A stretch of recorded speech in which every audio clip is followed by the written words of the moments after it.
There is an old thought experiment that has haunted economists, philosophers, and sociologists for decades. If we collected all the money in the world and distributed it equally among every human being on Earth, it would be back in the same pockets within years. Pause on that. Not decades, not a generation, years. My dear friend, that statement isn't pessimistic. It isn't cynical. It is, in fact, one of the most profound truths about the human mind ever compressed into a single sentence.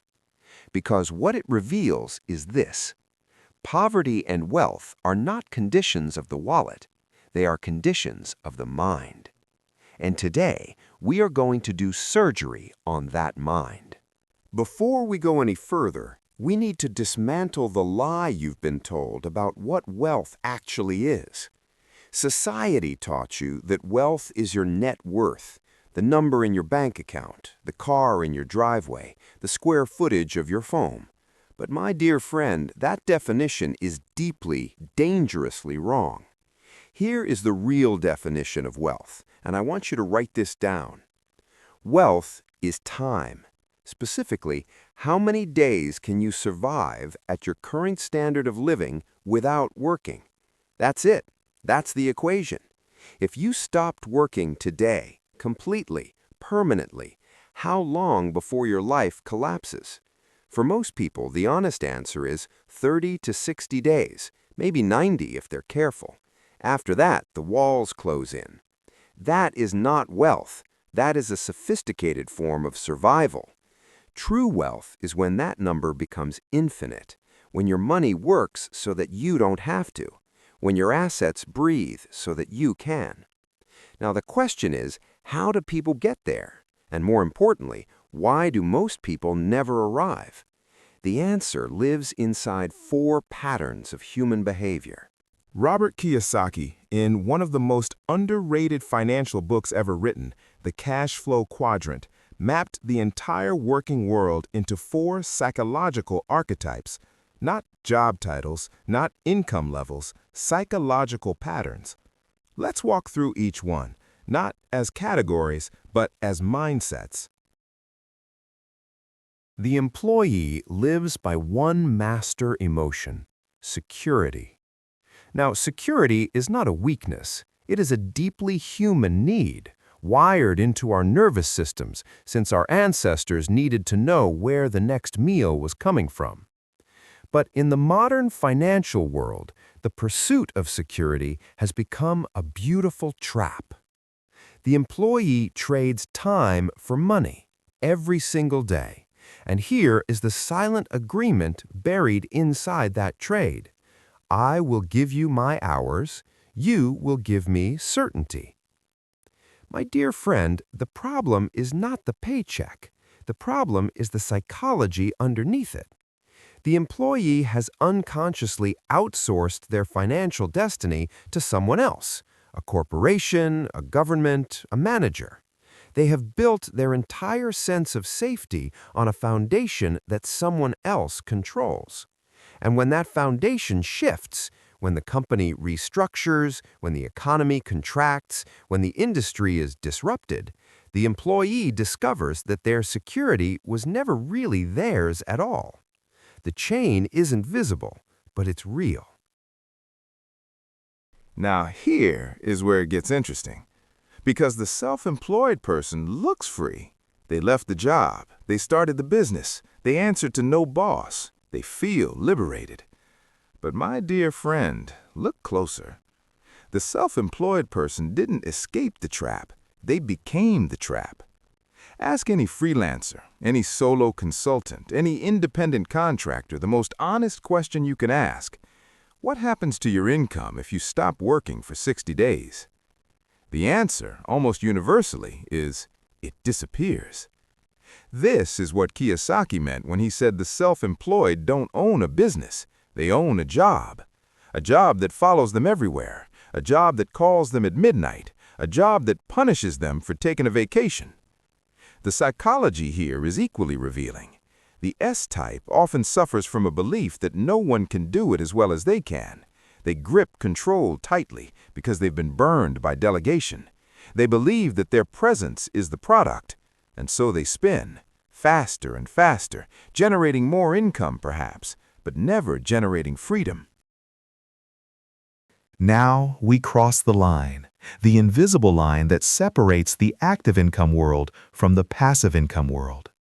The business owner has understood something the E and S types have not. The goal is not to work in the system. The goal is to build the system.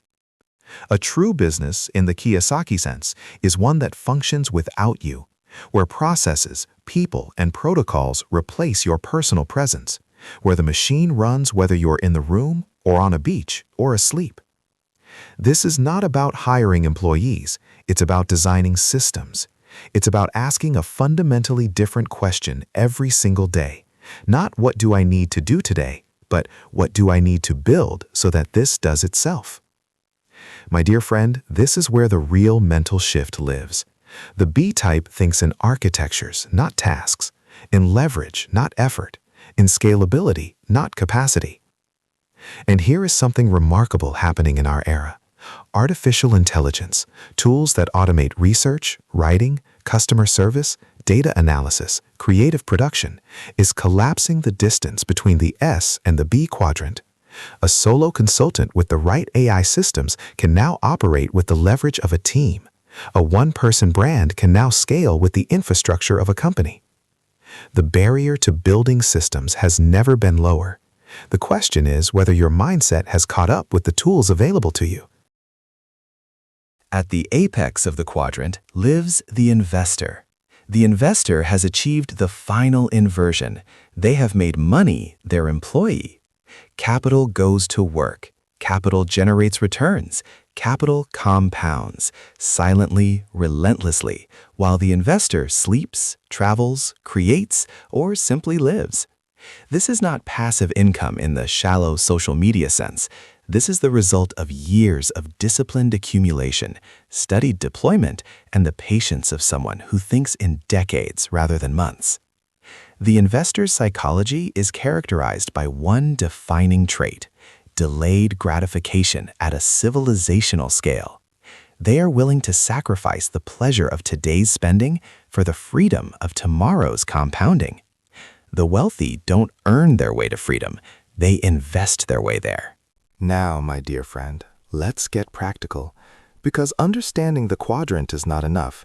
You need a map.